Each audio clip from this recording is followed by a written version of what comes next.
This is a very, very important um, transition of events and a historical event that Hiraṇyakaśipu is trying to become immortal.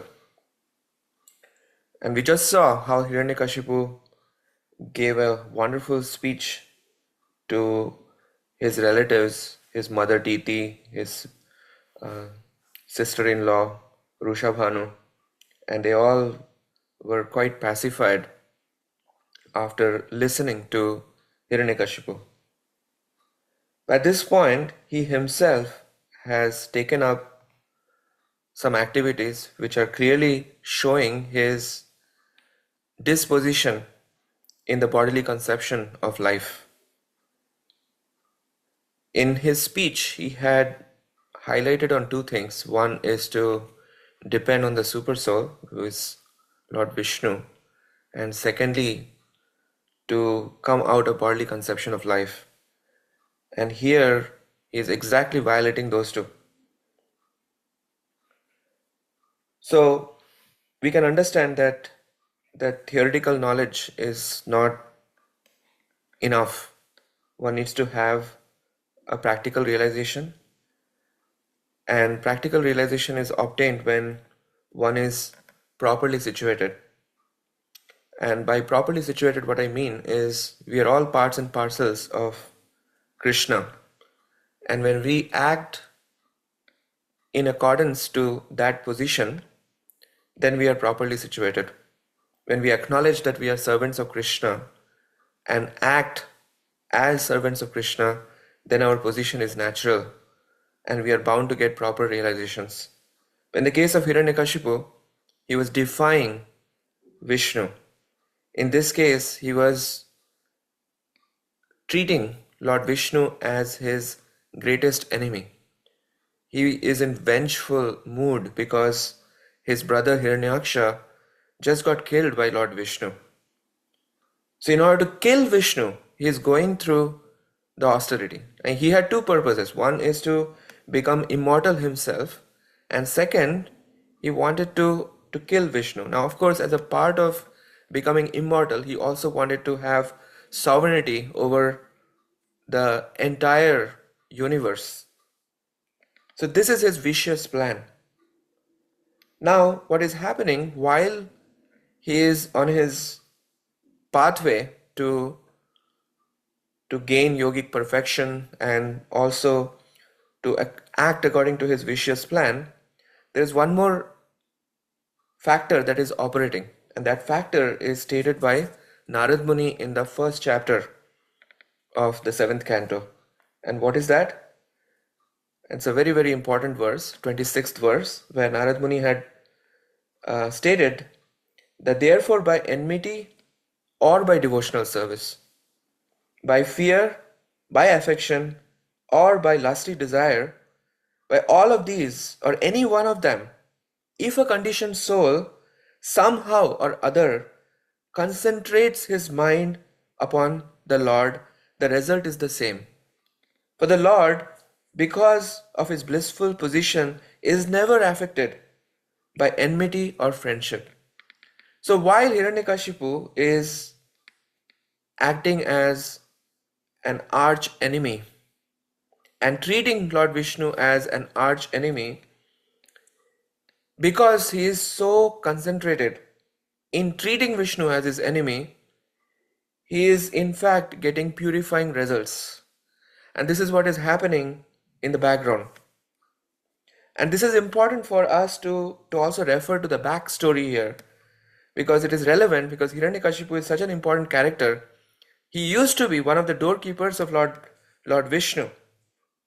So of course, external reason why he is serving as a demon, we know that the two doorkeepers, Jay and Vijay, they were cursed by the 4 Kumaras, and because of which they have become Hiranyaksha and Hiranyakashipu. But the internal reason of that fall is that, of course, the Supreme Lord desired it. But it is important to refer to the backstory so that you can appreciate what's happening with Hiranyakashipu at this point.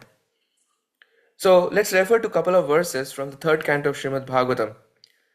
So we pay our attention to the time when Jay and Vijay fell down from the Vaikuntha Loka. So let's refer to 3.15.36, where it was stated when they were praying for forgiveness, the two doorkeepers, Jay and Vijay, they were praying for forgiveness because they got fearful of the wrath of the four Kumaras. So they expressed that it is quite apt that you have punished us for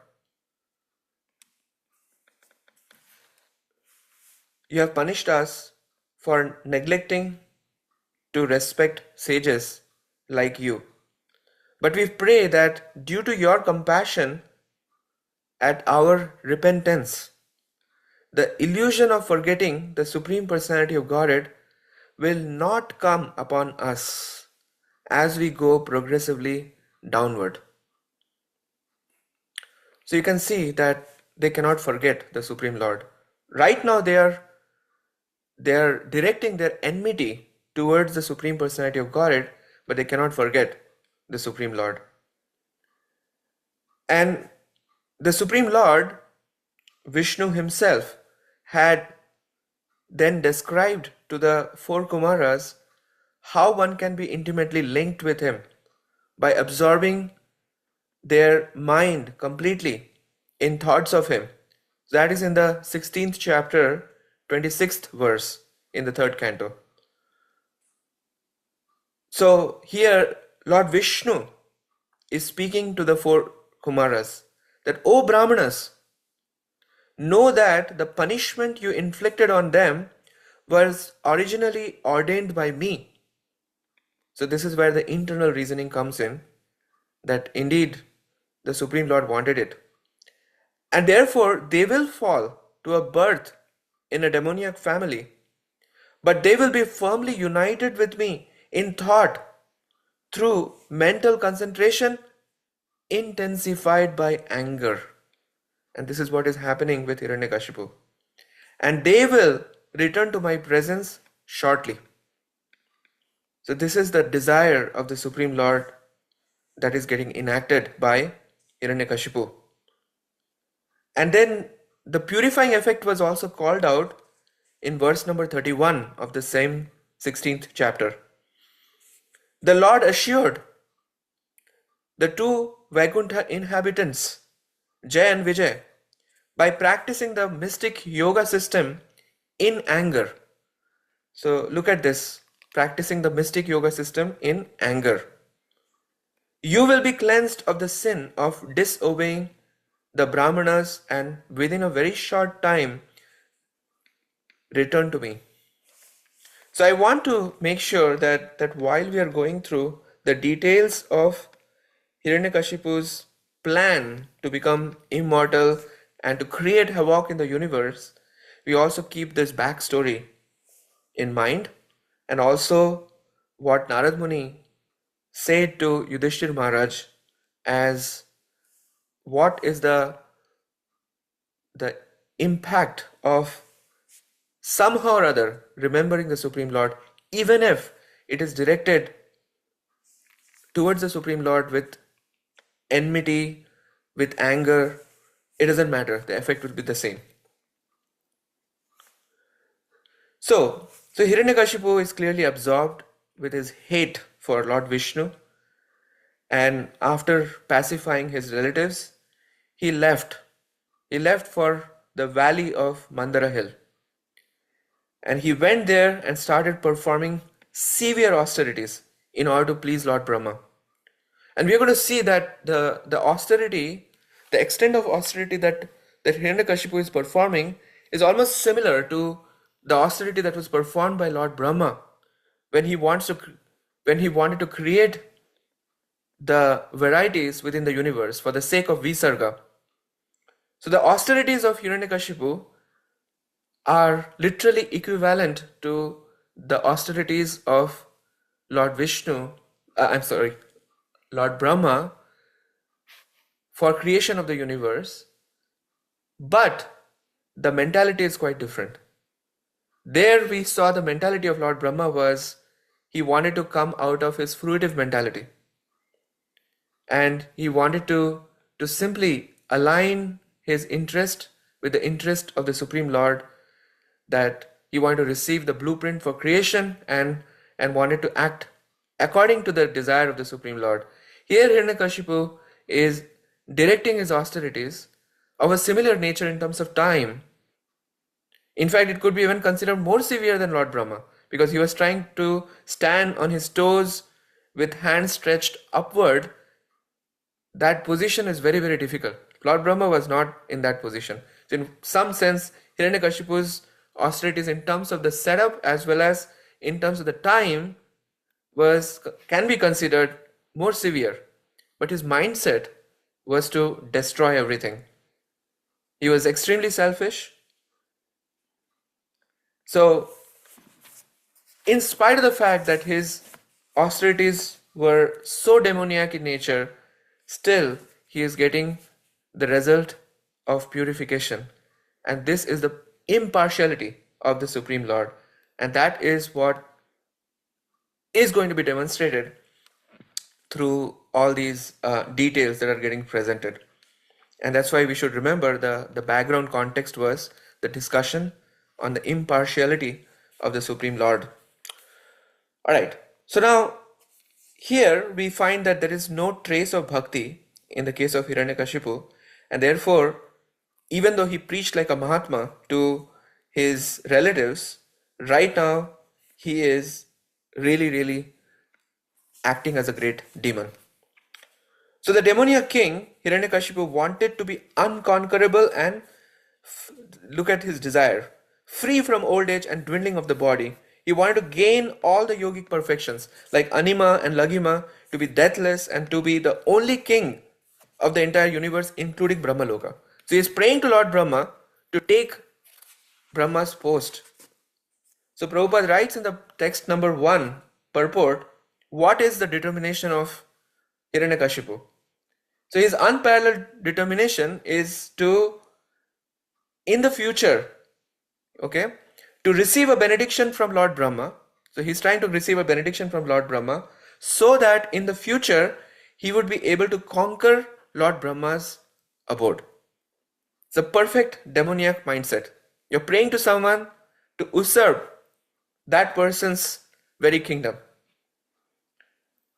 So he journeyed to the valley near Mandara hill and began to perform his difficult austerities. He stood on his toes, arms stretched upward and gazing at the sky. And it is pointed out in the second verse that this position is extremely difficult, but he accepted it as a means to attain perfection.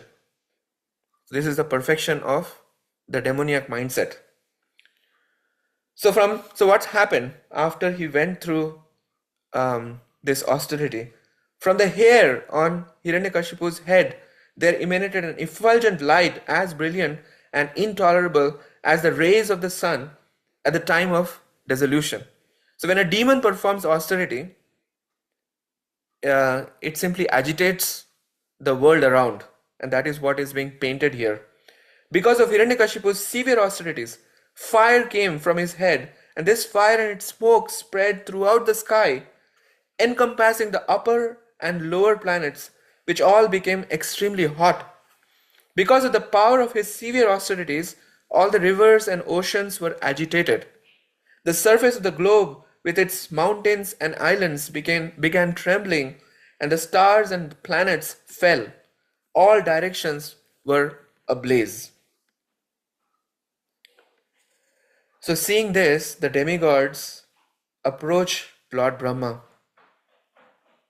and they were very scared.